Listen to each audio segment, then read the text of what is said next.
I'm here to speak to you today about a really fantastic opportunity to explore a one-of-a-kind primary resource that will be on display at the History Colorado Center from March 22nd until May 27th of this year. And that document is Thomas Jefferson's Bible. And it's not just any Bible, it's actually a source Bible that Thomas Jefferson himself created after years of reflection about the teachings of Christianity and faith and morality and their role in defining Republican citizens. In his 71st year, in 1820, Thomas Jefferson took 4 source Bibles and he cut and pasted arrangements from the New Testament and reorganized them. He curated them, I guess you could say, to create a study guide that focused on the ethical and moral teachings of Jesus, which he thought were the real, what he called the diamonds of the Bible. And this document is a really fascinating document because it's a process of decades of conversations between Thomas Jefferson and many of his revolutionary colleagues about their respective ideas about theology and faith and ethics and morality and citizenship and how to inform citizens in a republic about the best ethical standards that you could possibly make. For Thomas Jefferson, the American Revolution was not only a political transition from a monarchy to a republican form of government, but in fact it was, for Jefferson, a revolution of individual morality and conscience. Jefferson was a thoroughgoing child of the Age of Reason, that period that we call the Enlightenment, where thinkers like Jefferson began to formulate ideas that human reason was the critical force both to test and analyze received knowledge about the natural and the social and the moral world. In Jefferson's own theology, the Creator was analogous to a divine clockmaker, somebody who created the universe and then wound it up, but then granted human beings the gift of reason with which they could figure out what made the clock tick. Although critics often accused Jefferson of apostasy because of this idea of a clockmaker God, or even of atheism during his long and tumultuous political career, Jefferson nonetheless believed that in the ethical and moral value of basic Christian teachings. And he believed equally strongly that faith was a deeply personal matter between an individual and his or her God. As he famous and controversially put it, "It does me no injury for my neighbor to say that there are 20 gods or no God. It neither picks my pocket nor breaks my leg."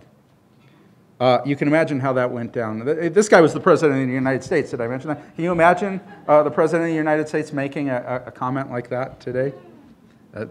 Well, it didn't go over well for Jefferson's critics either. However, as a member of the Virginia Assembly, Jefferson fought to disestablish Anglicanism as the official tax-supported Church of Virginia. And he worked hard throughout his political career to break the power of church officials to control beliefs and to suppress dissent. His battles to guarantee freedom of worship for all religions were, in his words, the severest conflicts in which I have ever been engaged. Yet although Jefferson faced spirited resistance in his attempts to create a safe climate for freedom of conscience, he also sought middle ground with other revolutionary colleagues who held opposing views. And one of these was Dr. Benjamin Rush. Dr. Rush was a major minor figure of the American Revolution. In his time, he had the reputation of a Thomas Jefferson or a John Adams.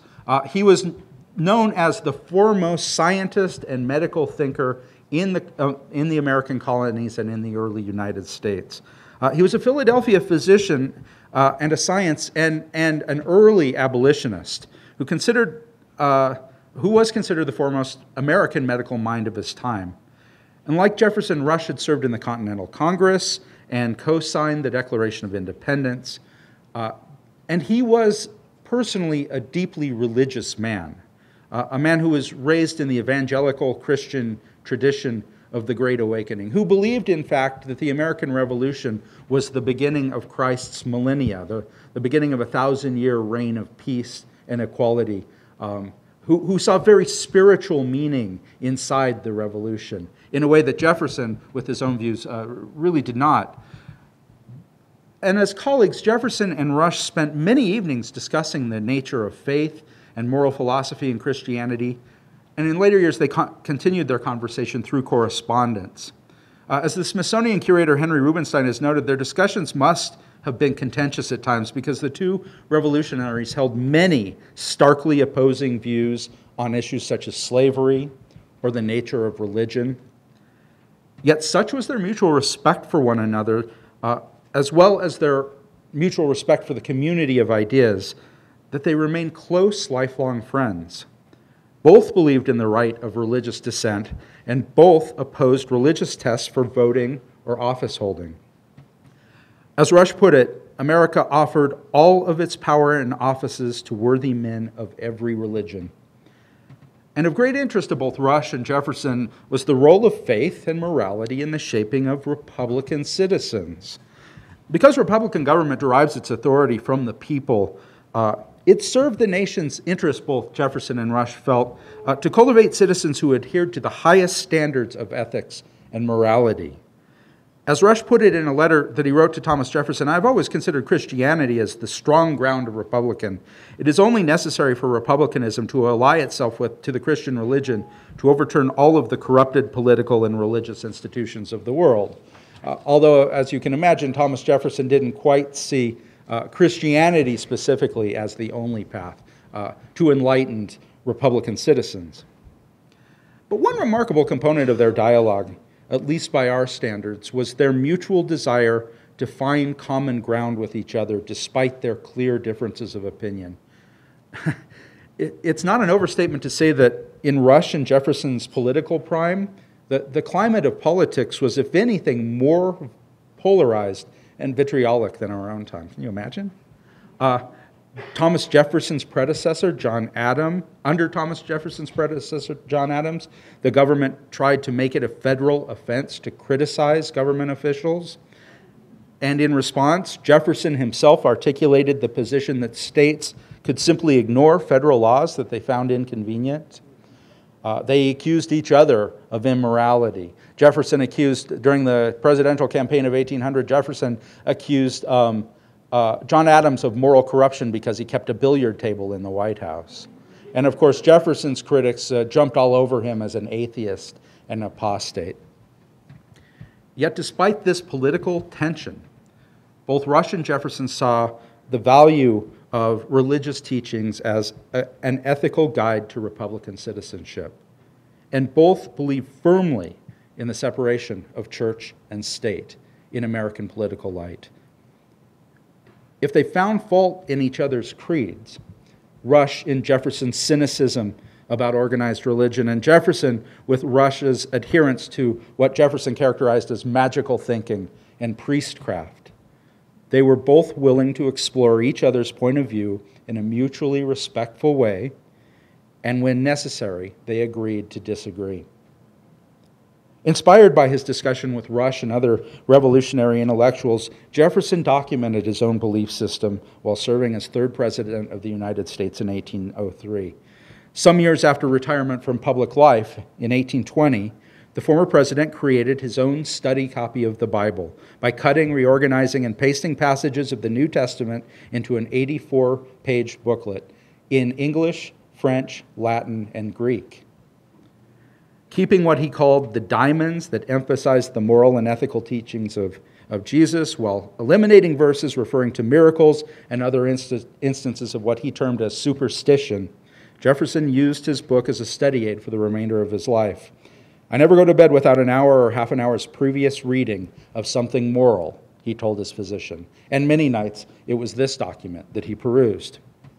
History Colorado is privileged to display this output of Jefferson's remarkable intellect, titled by Jefferson, "The Life and Morals of Jesus of Nazareth." It will be on display at the History Colorado Center from March 22nd until May 27th, and we invite you to visit the History Colorado Center to see this document and to reflect on the relationship between faith, morality, and citizenship, a discussion which I think is no less relevant today. What are the ethical guideposts of being a citizen in a republic? And just as importantly for Jefferson and Rush, how do we come together to find common ground despite our mutual differences, to speak to each other and explore ideas we disagree with in mutually respectful ways. We will be doing programming as well. We're bringing together a panel of scholars and historians and thinkers to discuss where we stand with ethics and morality in our Republican government today. And we hope to continue some of the discussions that Thomas Jefferson and Benjamin Rush and others began more than 200 years ago now. So thank you very much for taking some time with me today. And are there any questions? Okay, thank you very much. Oh, wait, sorry. Is the text of the Life and Morals of Jesus in Nazareth available online? There are printed copies of this available online. The original text is not. Essentially, photo reproductions of the text is not available online. We will have copies of it available in the exhibit for people to peruse as well, but you can certainly find copies of the text. Just look up the Life and Morals of Jesus of Nazareth, or as it's usually called, the Jefferson Bible. Other questions? Well, thank you so much.